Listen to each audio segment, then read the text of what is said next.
Let's talk about disability discrimination, specifically how it affects students in higher education institutions and what we can do to stop it. Whilst university is hard for everyone, sometimes some students need access to additional resources and support to facilitate the quality of their learning. And that's okay. We're not all the same and we can't be expected to need the same things. Research has shown that whilst a large number of students feel dissatisfaction with their learning and assessment experiences, disabled students achieve similar academic success to their non-disabled counterparts. Whilst this is impressive, it suggests that disabled students have to work to unnecessary levels in order to achieve the academic success that they are clearly capable of. You have rights just like everyone else. So, what are you entitled to, and what are your university's duties in order to help you achieve the future that you deserve? Under the Equality Act, sanctioned in 2010, it is permissible to treat disabled students more favourably than someone who is non-disabled.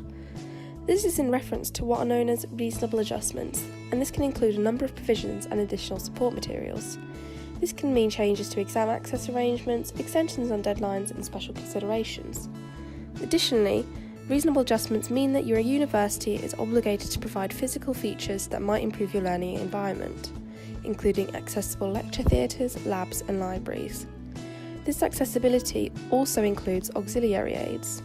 This can be anything from hearing loops, information in accessible formats, or the provision of non-medical assistance support, such as assistance with note-taking. These reasonable adjustments exist to ensure that disabled students do not face any substantial disadvantage in comparison to their non-disabled peers. To do this effectively, it is a necessity to build inclusion for disabled people into planning and review work in order to deliver a certain level of accessibility in advance of any request. This is where it gets tricky though. Sometimes these reasonable adjustments can lead to feelings of resentment amongst non-disabled students due to an elitist education system that heralds a non-disabled person who is without deficits or impairment as the ideal norm. This can sometimes lead to feelings of hostility and curiosity among non-disabled students who fit this criteria, with some research revealing non-disabled students receiving the additional support received as reasonable adjustments as an unfair advantage. As an unfortunate consequence of this, these feelings can lead to unhealthy divisiveness amongst the student body. Therefore, your university really has a duty to innovate and educate with social justice in mind. There should be an accommodation for student desires rather than a focus on accommodating for the so-called deficits of disabled students. A truly non-discriminatory university should accommodate for the desires of all students without segregating any particular section of the student body. In today's world, there should be no place for everyday eugenics or segregation. The resolution of these issues is linked with changes to the ways in which students can ask for reasonable adjustments. A large volume of research has suggested that disabled individuals hold their disability as a strong influence on their own identity.